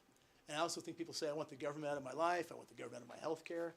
And I agree with all of that. But I also think that it was said earlier, we don't have a right to hurt another person. I think that the government protecting your life and somebody's rights is what we're doing when you're saying you can't murder another person. Yeah. That is Yeah. part of the government's job. So if you say, hey, don't tell me what to put in my body, don't tell me what medicines I have to take, don't tell me I have to wear a mask, I'm with you. If you say I have a right to kill another person, then I think we have to ask a different question. Okay, but now you're talking about that small percentage of, That doesn't mean I shouldn't say you should allow it. Even if it's one baby. but Even you if it's pun, one but, baby at 8 months old or 9 months old. but that you doesn't mean- punish the women who are having problems in their pregnancy. And you can say that it's not there, it's whatever, but you are not paying attention to what is actually happening in your hospitals. Second part, the Supreme Court just refused to hear a Texas case regarding the ability of a medical center to perform abortion care on a miscarriage. And they were, because of the way the statute is written, the hospitals down there no longer have to do anything in case of a miscarriage. The doctor does not have to treat it. I think So my question is, what stops our current Attorney General from tagging on to Texas again and saying we should do the same thing? so. So the Supreme Court refused to grant certiorari because he said the issue is not an issue of federal constitution. It's an issue that Texas gets to decide. And Texas did decide it. And Texas voted for certain representatives that have a certain law. And if you think the law should be changed, you have a chance to pick a different representative in a couple weeks. Yeah, Or you could say we ought to change the law. But there's a process that the people pick their elected representatives, what the law ought to be. That's the point of Dobbs, is that it's not the Supreme Court that's saying children can be killed in every state. Each state decides what they want to do. Goes against what you've been preaching all night about saving a life. Here. All right. Yeah, let's yeah. First of all, Representative Harwick, I really appreciate you being here. And quite frankly, I would love to have a cup of coffee with you sometime so we can spend more time together. You're really... Talk about more than abortion. I know. I'm sure there's things we would agree on, too. I'm going to take a slight different tact. I am an anomaly here. I'm neither a conservative. I am neither a liberal. I'm pragmatic progressive. There are things I'm going to agree with the conservatives on. There are things I'm going to agree with the liberals on. Okay? I'm also a Catholic. Now, I loved how you read the psalm. I read them every morning for my liturgy of the hours. Okay?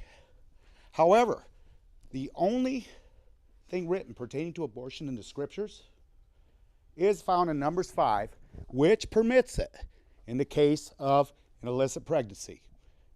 Nothing you read pertains to it. I would love to see religion get out of our politics and restore the wall of separation. Okay? That being said, we get it from... Now, I'm not pro-life. I am whole life. As a Catholic, I can only be whole life. Pro-life, pro-birth, you can say you're not, but you are, is not a Catholic teaching. It's not even Christian teaching. We look at the whole person. And even for pregnancy, which is tubular, there are exceptions. They do allow the doctor to remove the tube. You guys are even stricter than that. You're stricter than my church. And, you know, like I said, I would love to get together with you. Sure. I'm sure there's a lot we would agree on. But for the gentleman here, and yes, ma'am, please. What was that scripture you gave? Numbers 5. It's called the law of jealousy. Yes, ma'am. It's found in the Tanakh. It's in the Tanakh. You can find it in any Old Testament. Yeah. Quite frankly, I wish I would have heard more women on this side speak. There's a lot of people with Johnson speaking, including myself. But, you know, I would love to hear you ladies' views.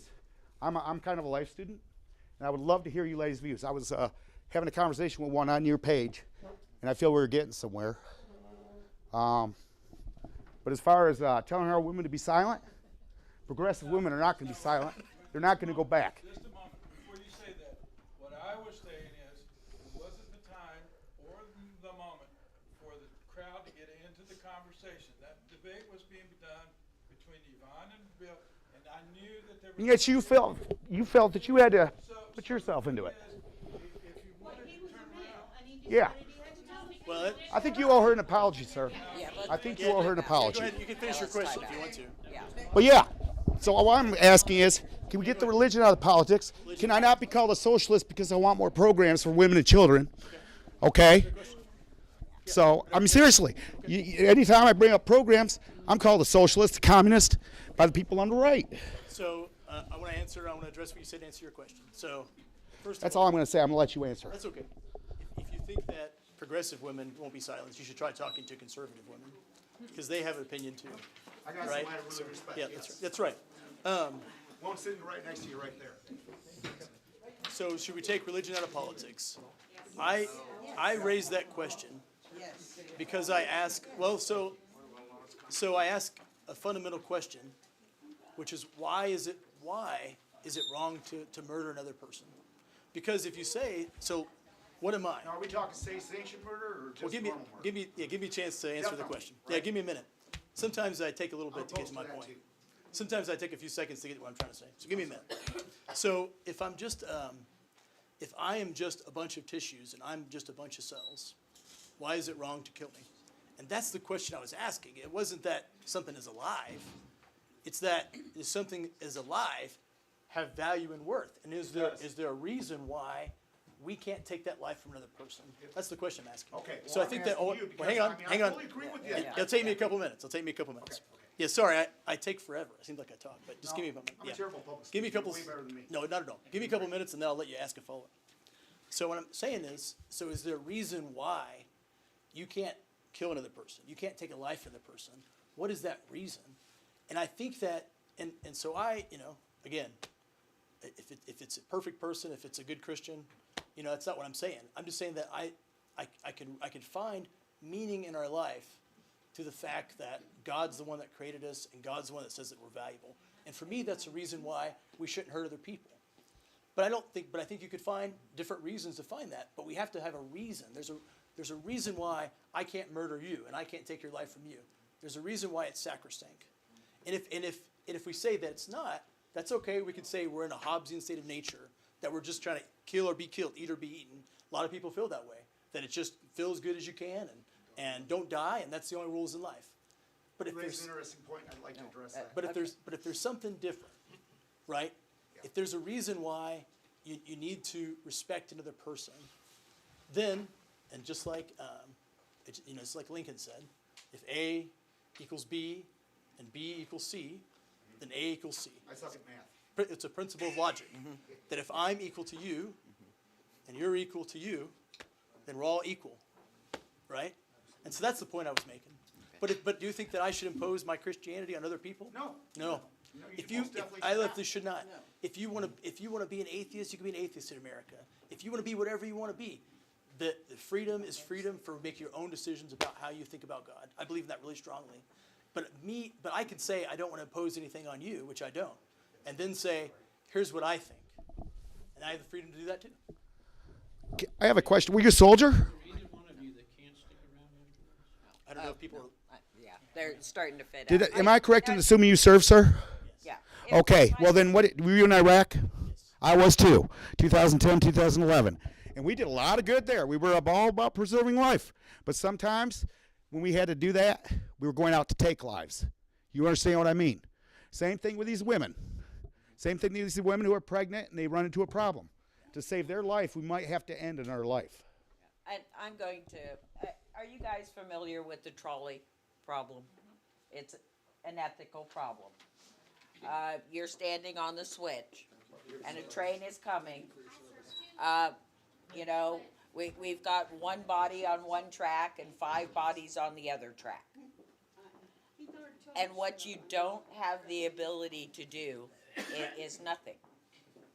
There are terrible, terrible decisions. The woman with preeclampsia. It is one thing to say, I feel your pain. I understand. I wish you weren't there. But what our government is doing instead is saying, I'm not going to let you decide.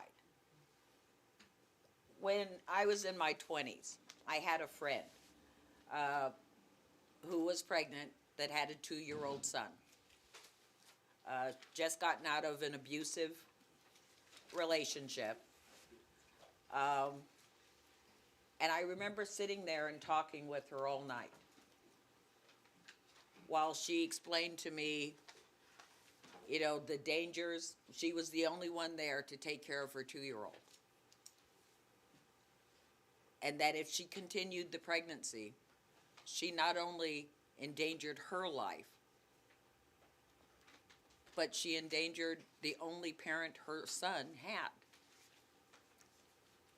Now, I've got faith. I can say, I can do this. I know I can do this. But my faith doesn't get to make her decision. And at the end of the day, she also has a 2-year-old whose life she has to choose. And, you know, I get how good it feels. I get it. It feels amazing to sit there and say, I choose life in all times. But when you're not choosing to live with the consequences, and instead you take that decision out of other people's hands, that's my only problem, that of what our government should not get into. You're not even mitigating the harm. And Mark is looking at his watch, and I'm about talked out, and my bottle of water is back there next to Stephanie. So, I yes. think they can stick around, anybody can stick around and talk to them. Yep, But I think we've reached a good point to break. I think so. Okay? Thank you very much. Thanks. Doug Fowler has a question. Bill, I have a question. Oh, Do you, yeah, sup- go ahead. do you support the death penalty? Yes or no? It's yes or no. Okay, do you support, okay, that's all I need to know. Yeah. Under certain circumstances, like Timothy McVeigh, yeah. No, it's still a life, any terms. Do you support the death penalty? Yeah, you're saying yes or no question, but you're saying, is it the same thing as so is it equal to say you blew up a bunch of kids in the Oklahoma City building and killed them, and then you're a baby that hasn't done anything, and that's the same. No, but no, you stay, your whole proposition is about the value of a life, all life. So, it's either yes or, it has to be yes or no. There's no in between here. Do you support late-term abortion in the final trimester? I'm not, I'm just not what I'm asking. His question. It's just a direct question. It's a what, direct question? Is called the delivery. You know, my question is directly about death penalty. Yeah, and if I'm pro-life, and if somebody's shooting at me, I'll shoot back and kill. But that doesn't mean I don't think you should kill a baby. It's two very different things. But the whole premise of the argument that we talked about today, specifically from your side, is all life is precious, including the death penalty recipient. That's why I wanted to. I think their life is precious too. I think that I think all life is precious. I think that you could defend life. And I think we talked about the mother and the child. I think we talked about if you're defending somebody. Okay. I don't think it's morally the same to say Timothy McVeigh got the death penalty. But we still made a choice. That's right. And I don't say Timothy McVeigh's life's not precious. I just don't think it's the same thing. Okay. He's got a question. Can I? Yes. Okay, can I want to take off there and Okay. kind of ask a question. When you were in Iraq, was the life of your battle buddy more precious and worth more than the life of the person threatening you? Us shooting people back in Iraq is not the same as killing a baby. No. It's not. It's not the same. No, preeclampsia, the pregnancy is causing the disease. I'm not saying that there is, I don't say that it's a perfect parallel, but in preeclampsia, the pregnancy is causing the disease. He knows about preeclampsia because I have preeclampsia. Okay. You're incorrect in your assumption that the only cure for that is abortion. I think we've done a huge disservice by saying that every time a woman has a problem with her pregnancy, that abortion is the only option. No, it's not. My daughter's 17 right now. The cure for preeclampsia is delivery of the baby. That does not mean Prior that you to have viability. That does not mean that you have to tear a baby limb from limb or soak it in acid to safely deliver a baby and do what you can to save it. You perform a cesarean and save the baby. Okay, prior Or to, try to. but prior to viability, what do Who you is do? to determine viability? I work as a maid in a hospital, and I see all the time people taking their last breaths. And I watch doctors and nurses pressure family members to put their loved one on hospice care, and so many times they're wrong. just like the baby whose brain wasn't developed. I was told that things were wrong with my babies in an ultrasound, and they turned out to not be true. How many times does that kind of thing happen? There are no viable 15-week pregnancies. None. Maybe not, but that doesn't mean that that life is still valuable, and you still don't need to tear it limb from limb. That's the issue. I'm That's- talking right now. You have hijacked Yeah. this whole Oh, discussion whoa. the whole time. Calm down. You. You stop. No, Oh, excuse you. No, excuse you. You're You fine. don't need to be disrespecting people. And Period. that's not I- what she was doing the entire evening? Yeah, No. Okay, Yeah, okay, the- everybody, let's give it three beats, and let's all take a breath. Heartbeats? You Yeah, I can guess- take 3 beats. it seems like we Let's, reached the let's, point. yeah, because reached the if it's point. not productive, if it's not that conversation, But it, then, but it is funny, the only conservative woman talks, and you try to shut her up immediately. Yeah, she was allowed to interrupt the entire meeting, and I'm saying Okay. something, and now we're getting out of hand. That's Yeah. very interesting. no, and my apologies, I just heard all of this commotion, and, Well, I've been silent the entire evening, and you keep Yeah. talking about a subject that I had lived through. I had preeclampsia, Yeah. and that's not the only cure is to abort a baby. An abortion is very different than a safe delivery of a baby, and you do what you can to save both the mother and the baby. There are safe ways to terminate a pregnancy without the brutality of abortion. And I think that's something that has completely been missed in this argument. Yes, absolutely, try and save the mother and the baby. There's no reason it has to be so brutal. at 15 weeks, first of all, at 15 weeks, that's not viable. The youngest child ever born alive, 20 weeks and 5 days, that's one child, and there have only been 2 children ever born at 20 weeks. So once we're at 15 weeks, that's a different place. That There's is, still no yeah. reason to soak it in acid or tear it limb from limb.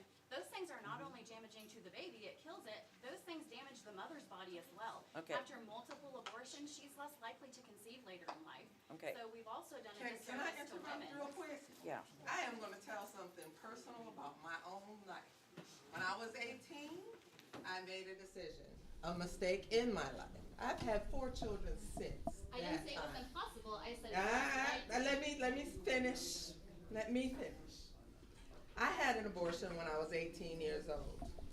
And that abortion, there was no tearing anything limb to limb. I went to a doctor and I laid on the table by myself because the father was not there. But I laid on the table and a procedure was performed. And a machine was hooked up to me and there was a sucking noise, but there was no acid involved. There was nothing. Yes, there was them removing the baby. It was a sucking noise into a machine, but there was no acid involved. Okay, I'm sorry. Let me finish. But you're describing this scene like somebody's dunking a baby in acid after it's been removed from the womb. No, that's not what happened. And the procedure was done. I was able to leave the doctor's office afterwards. I was fine. I was given an antibiotic, so I didn't experience any fever or get any. Basically, I didn't get sick or anything like that after. Basically, it was, and I was able to have 4 children after. My youngest is now 32 years old. My oldest is 37 years old. And they have graduated from college. I was able to join the military, and I am a retiree from the military. It is. It is. And not everyone's experience is like mine. But there are lots of people that have had those experiences. And for you to stand there, it is something that is very deep within me to be able to have that experience and had that experience in my life. So it is I should say, a touchy subject for me, because I had to have that experience and go through that experience and made that choice. But to be able to have that choice more than 40 years ago, in my life, and I was able to make that choice because of the law that was in place. And now all of a sudden, my granddaughters will never be able to have that choice because of the decision that a president who put certain Supreme Court justices in place. Yes, here we go. I am nonpartisan, true and true, but I'm telling you, because of certain decisions that were made, we do not have this choice any longer. And we are now sitting here No. going But through this. If we could, one of the things. State laws. When Bill and I envisioned this, one of the things we really wanted to do is to try to keep this top level garbage and national out of it and really keep it centered on Missouri and our community. Because up here at this, I know, but once we start talking up here, everybody's yelling at each other. Exactly. And nobody is listening to anything. So I'm gonna have to bring it down. Yeah. So we're gonna go ahead and just close it down. Yeah. Enjoy the feed. We can hang out and talk to anybody who wants to talk. Yeah. This guy be talking, do you know Jesus?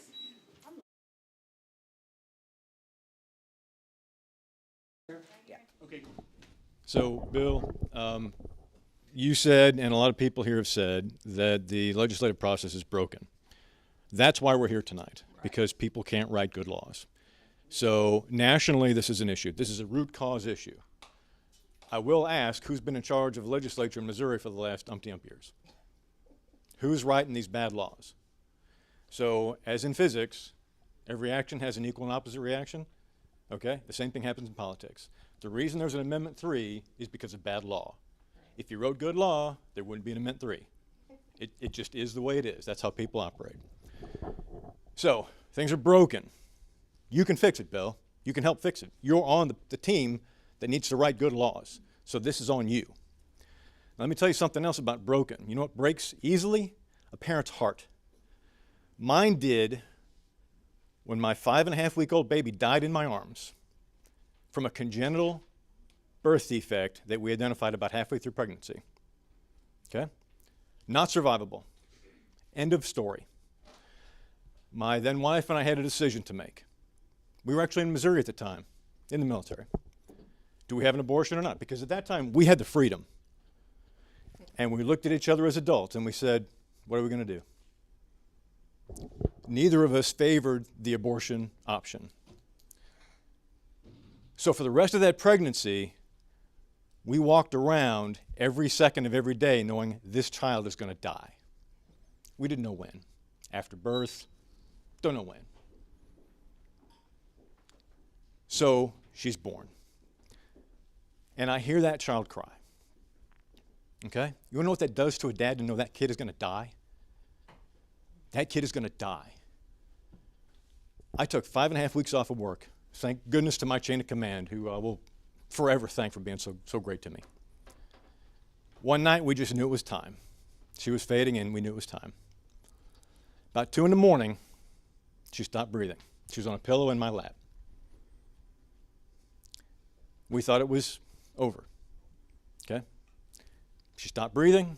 Eyes just kind of vacant. 10 minutes later, she comes back to life and gasps herself back to life. This time I could tell that she had anoxia and there was no brain function anymore. Okay? There was no plan for her. Okay? She just died. Okay? What you are doing with this law that you guys passed is saying that people who are not quite ready for that, who say, you know what, I don't think I can handle that. I think we should just have the abortion, and that way you never have to bond with that child and have the every day be it harder and harder to have that child's existence ripped out of your life. You took away the freedom for people to make that choice. And that is contributing to pain and suffering. And I wanted to make sure you hear that from me. And we can talk separately if you like. But that is what you are doing to people all across this state.